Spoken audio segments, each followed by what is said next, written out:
night, the voice I heard in the mountains seemed to be drawing closer from outside the window. But maybe, from the very beginning, it had been searching for an opening, a crack, some way into the car. Even now, my sister sometimes looks straight at me and smiles. It is not a smile meant for family. From the Ghost Files. It happened at the end of last month.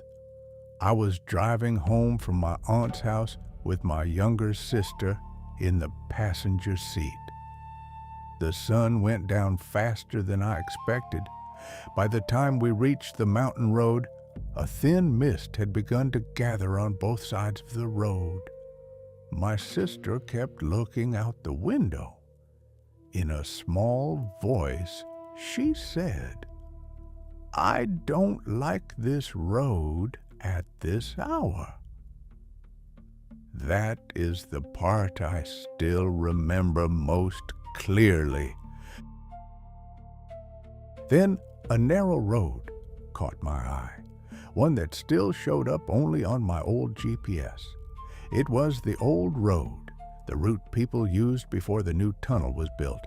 If we could get through, it would save us 30 minutes. At the entrance stood a faded warning sign, but before I had the chance to read the words, I turned the wheel. Looking back, that was the last place I could have turned around. Less than 10 minutes after we turned onto the old road, the pavement began to crack. Small stones that had fallen from the mountainside had gathered in small whitish piles along the shoulder. But by then, the road was too narrow to turn around.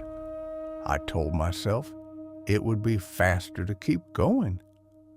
Right after that, the car shook a few times like it was coughing. Then it went still. My phone had no signal.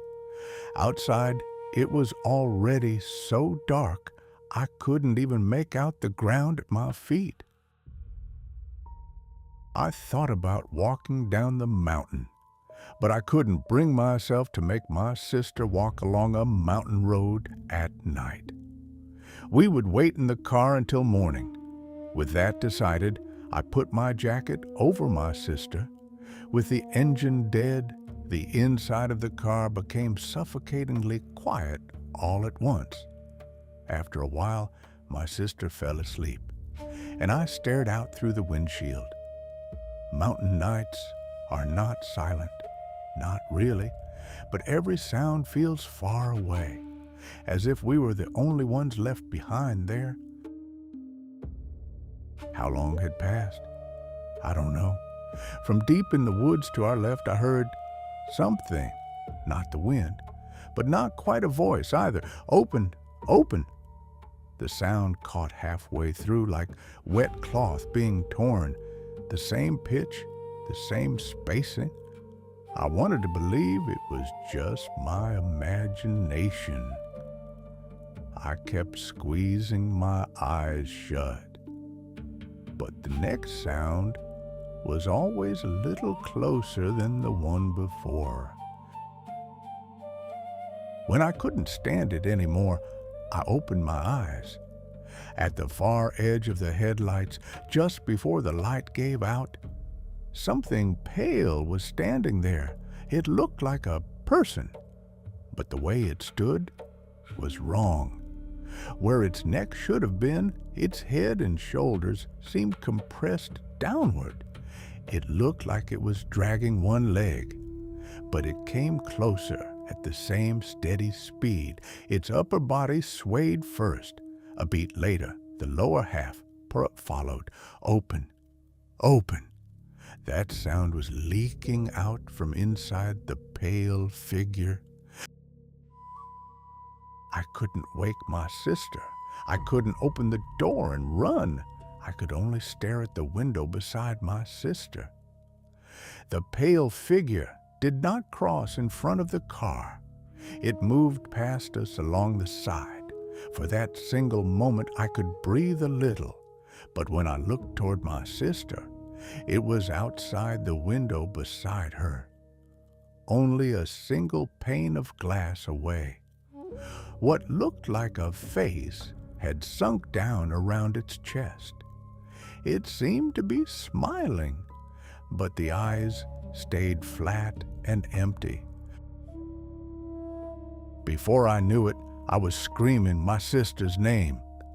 The moment my scream filled the car, the white shape outside the window disappeared. At the same time, my sister jolted awake. For an instant, I thought we were saved. I don't think I believed it for even a full second. My sister did not look at me. She kept facing forward. Then, in a tiny voice, she began to repeat, "It opened. It opened." With trembling hands, I turned the key.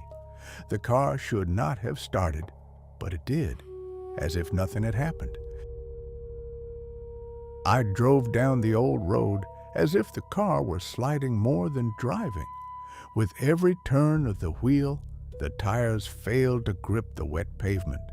Eventually, the town lights appeared far ahead, and something deep in my chest loosened, just a little. That was when the muttering beside me changed. Not, "It opened." It was, "Open, open." In the rearview mirror, my sister's face was too dark to see, and yet I could see her mouth. It was stretched sideways into a thin line. I couldn't take her home. So I turned the car toward the lantern of a small shrine at the foot of the mountain. At the shrine, there was an elderly woman who looked like a shrine attendant. As soon as she saw my sister's face, she said in a low voice, "You let it find the window." I could not explain what had happened, not properly. She led us into the back. There, I listened to someone chanting. I couldn't tell if it was a Shinto prayer or a Buddhist sutra. A bell rang behind me again and again. Afterward, the woman told me only this: there are things that come near only on nights when someone strays from the road in the mountains. If you bring one home, it may begin to learn the women of the house, one by one. For 40 days, we have no choice but to keep her here. Even now, my sister is being kept in an outbuilding at that shrine.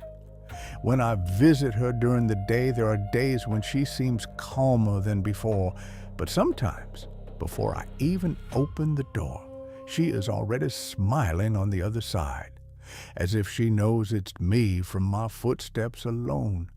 That old road I took because I thought it was a shortcut. I don't think it was a road at all. Once something like that finds you in the mountains, there is no going back. The scenery, my family, nothing looks the same anymore.